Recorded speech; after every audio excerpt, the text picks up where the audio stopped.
Today we're going to take a look at the structure of a speech, especially introductions, conclusions, and transitions. So let's review our standard.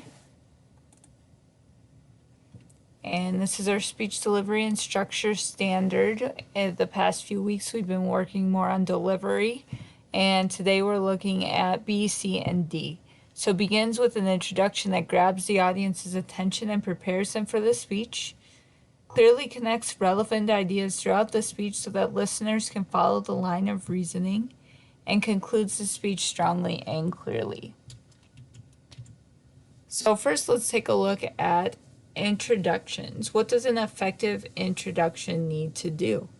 And so throughout this video I will ask some questions. If you want to pause the video so you can think of your responses before you hear my responses, please feel free to do that.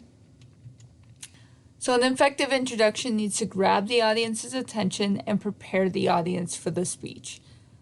Those are the goals of an introduction for a speech, which is a little bit different than a research paper, because in a paper you need to outline your general argument or whatever the case may be. You might not have to do that in a speech depending on what you do. So you might say the thesis, but you might not. Some speeches don't require a thesis. You might pose a question to the audience.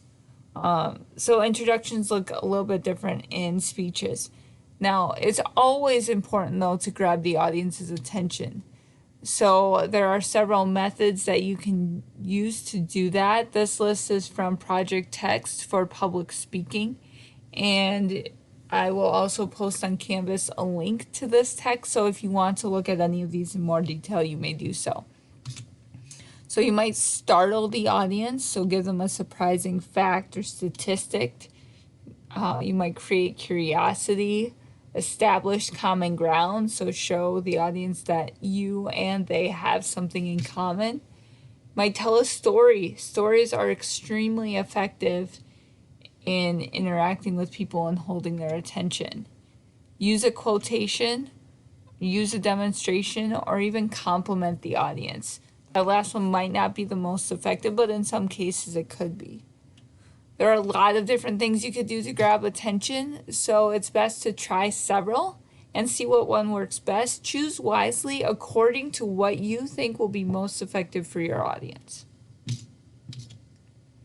Conclusions. What does an effective conclusion need to do? It needs to remind the audience of what is most important, and it needs to end the speech well. The audience needs to know that the speech is ending, otherwise they'll be surprised that the speech is over, and that can leave an uneasy feeling in an audience. You might restate the thesis, you might not. It depends on what's best for your speech. You might restate main ideas. So it might sound like a conclusion to a research paper, but it might not. It could head in a different direction. So just like there are different methods for grabbing an audience's attention, there are different methods for ending a speech well. And some of these are very similar to the grabber methods. Once again, these are from Project Text for public speaking. One of the best ways to end a speech is to refer to the grabber. If you can bring that audience back to that original idea that grabbed their attention, it will really feel like the speech is complete. Now, that doesn't mean you have to use that method, but it can be very effective when you're able to do that. You may use a quotation or a story, a striking statement, a question, a challenge, or even compliment the audience by saying thank you or something like that. You can even combine these methods for ending the speech. I wouldn't recommend only complimenting the audience. You might use a quotation and then tell them thank you, or you might challenge them to do something. And if you want more information about any of these methods for ending a speech, you can also read this text, which I will post on Canvas. But similar to beginning a speech, try several different ways of ending a speech and then choose your best option based on what you think will be most effective for your audience. And then transitions. What do effective transitions need to do? They should accurately show relationships between ideas. And they could be transition words or connected or repeated ideas. But the most important thing is that the audience can easily follow your line of thinking and the reasoning behind why you organized your ideas the way that they did. There shouldn't be any abrupt changes where the audience is wondering what's going on or how your ideas fit in with your speech. Now, you could use transition words, and if you Google transition words, you'll find tons of charts of different words. But keep in mind the words you choose are important because they show the relationships between ideas. If you choose a contradictory word like however, that's going to give a very different indication of relationship than the word additionally, which shows added information in a similar idea. So choose transition words well. And I would advise against using transitions words like first, second, third, unless you are giving a process in a certain order.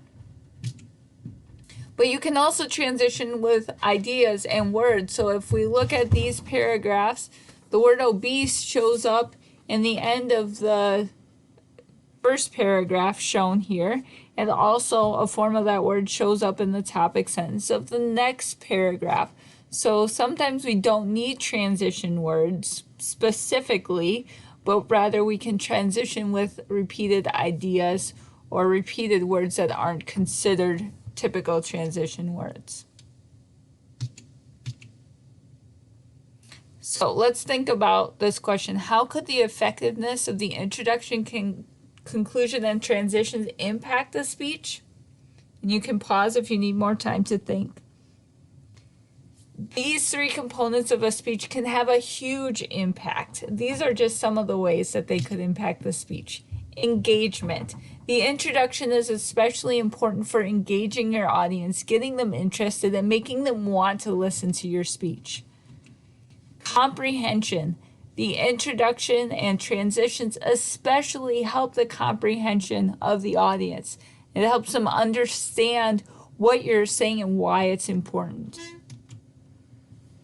These components can also create a lasting effect for your speech. The conclusion, especially the way that you word it, the rhetorical devices that you use can create a stronger impact on your audience. And you want that strong impact, especially if you're doing a persuasive speech and calling your audience to action.